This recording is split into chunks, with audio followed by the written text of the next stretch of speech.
Okay, so now I basically have them hogged out. This is just, again, this is only the exhaust side right here I have done. I still have to do the intake side and then the actual chamber side. But after you get them hogged out, you're going to want to use a stone like this. And what this does, it takes all of the, basically where it chips the aluminum out and smooths it all out. So, get a glove on here. The glove isn't for protection, it's actually to help stabilize it, where you can grab it where it's spinning or whatnot.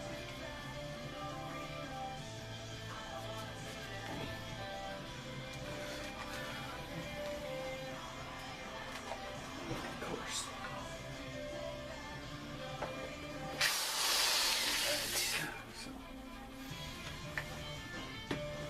What you want to do is just angle it to where you're getting most contact and then go from there.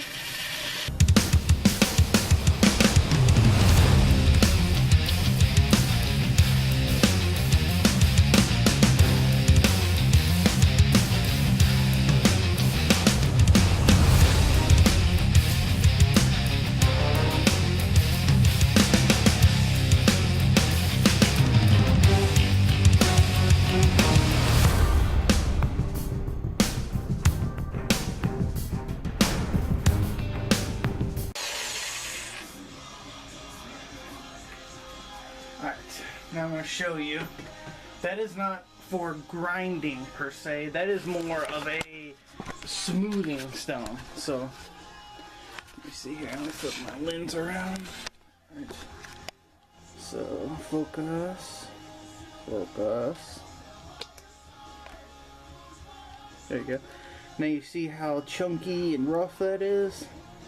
Well, this is what the stone does. You see how much smoother it is? So you got smooth and you got chunky. And that's basically what it does with the stone. And again, this is not like stone and polish. Now you could possibly do all the hogging on the intake side and just stone it and it would still be perfectly good and you probably wouldn't even have to polish it at all. Because you want it turbulence on the gas side. But as far as exhaust, that's just one more step. 3 more to go. Okay, so what we're working on now, this is the bottom side of the head for doing the exhaust. Again, I do one side at a time, exhaust all the way through, then I'll do the intake side. This is what you're looking at here. That is, I guess you would call it the runner. Now what it is air is going this way. So this being so flat right here causes turbulence. Boom, boom, boom, boom. Turbulence is a loss of power. Now, this one, maybe you can see it a little bit better. See how much meat is around there on that flat? That has to come down. Basically just to right to where it touches that valve guide. Which you can see, this part, like the ring inside the ring is the valve guide and the outside is the head. So you're going to want to try to round these inward this way on the bottom side and make it a nice ramp on the outside. And you do that again with the burr, but also, let me see if I can't find one. These ones might not be too bad on this side. The other side was worse. Yeah, actually I don't even think there is one on here. Maybe it's on the intake. Nope. Intake's pretty clean too. Right there. A little bit. Alright, but anyway, if you have a lip on here, right on this side, this is the valve seat. You do not touch this. This edge right here. That edge right there, you do not touch. But the inside of it, if it has a lip where it meets the aluminum, take a dual cut burr, which is what these are for steel, and grind out just the edge in there to where it's a smooth transition. This one unfortunately don't need it. If I would have started on the other ones, I had to do almost every one of those. So that one's good, but it's just gonna have to be like this one. It's, you can see this line right there, that's a hump where air is hitting. So that's going to get cut down with the single cuts. The SCs, those are the DC burrs. This burr is the SC burr, the one I've been using. Single cut for aluminum. Alright, so I'm going to use it. I have to knock down here, the inside lip, which I don't know if you can see better, inside lip. And then I have to start cutting out a little bit here, I mean just a little bit right here. And then all of this right here has to come down to an angle. So what I do is I just ride it right there on the valve seat and just barely touch and then wiggle it around. Cut and cut and cut. It's really impossible for you to see me do it while I'm doing it, because I mean right there's my dead line of sight. And I have to have the drill here, so you will never be able to see it. That's basically just, you know, I'm going to have to do it, and then I'll show it to you. Alright, see how that one is? After you cut it, it's going to look like this one, which I don't even think you can see. The aluminum's too bright. There you go. You see how much cut down it is compared to this one.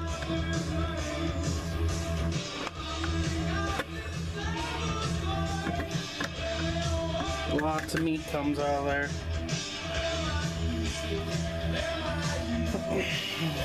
Now I'm gonna stone this one just to show you what it looks like, and then I'll just kill the rest of them real quick.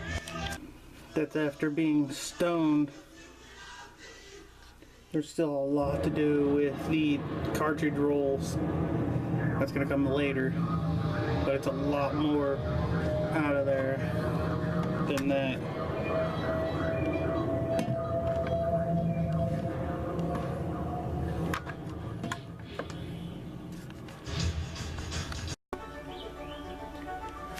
Alright, so now that the exhaust side's done, we're gonna start on the intake side. Now the intake side has got a lot more that has to come out. Alright, you see that little nub right there? Right there? That is actually a rocker stud, and you can take the nub all the way off and the bolt will seal the hole. It's actually going to leave a hole. Let me see if I can get you a shot in the other one. Yeah, here we go. Up here. Okay, you see that hole? That's actually where the stud goes. It's common, everybody does it. That's how you do it. You just eat that hole away. It's the first thing you're gonna do, which is possibly the easiest thing. Now what I also like to do is I like to smooth this ramp out quite a bit too, right here where you can see it's like a hard lip. You want it to flow better, you know what I'm saying? All of this smooth, any of these hard castings gone. The next part is actually going to be the valve guide, which is also the swirl ramp. Let me flip this over here.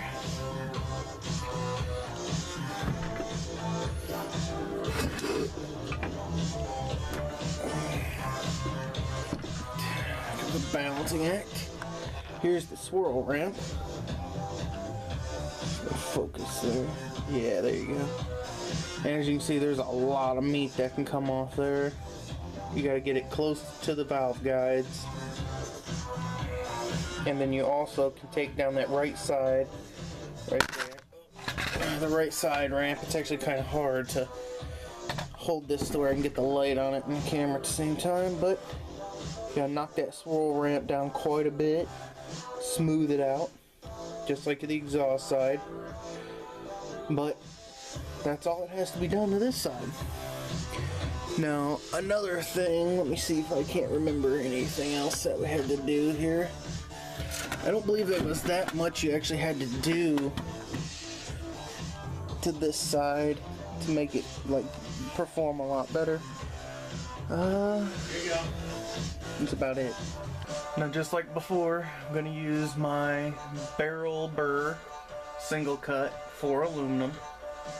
Make sure you keep this thing sort of brushed off, and always put it back in its little case, because this knocking around in your drawer is going to dull it, and it's going to be toast.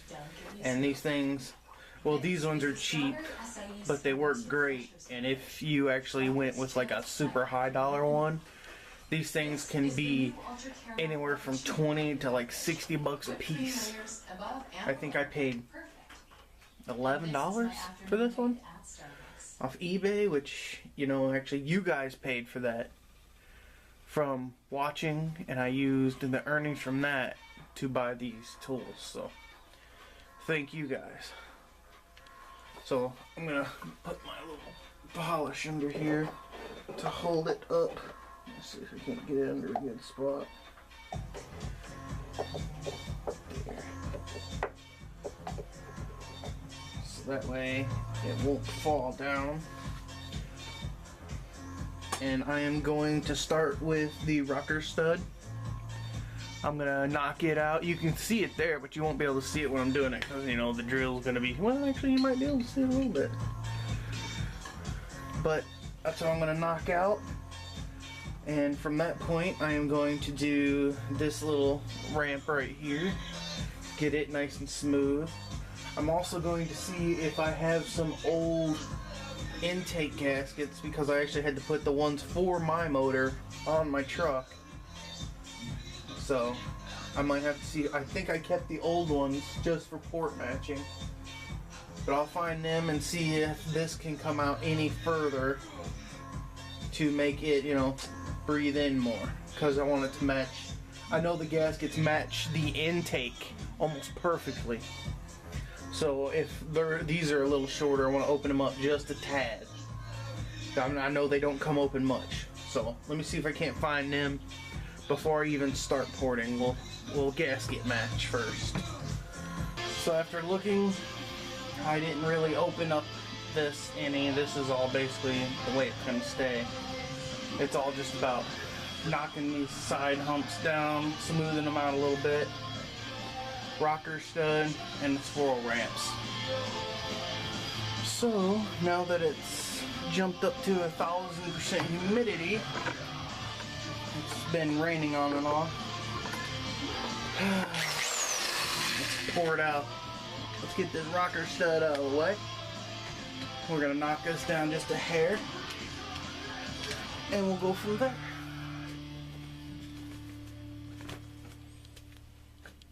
Gloves. Again, the gloves isn't for protection. It kinda is, but it isn't. I use them to, again, I believe I've done said it, to stabilize the burr. It helps it to not jump so much, because where it's such a long shank on it. I use this hand to wrap around it and to stabilize it so it don't jump a lot, which it's going to jump a little bit because it's grabbing that and chunking it off. But that's what I use the gloves for, because this spindle, well, the shank will heat up really hot when you're using like your fingers or anything. Actually, it even heats up with this gloves. But let's start with this.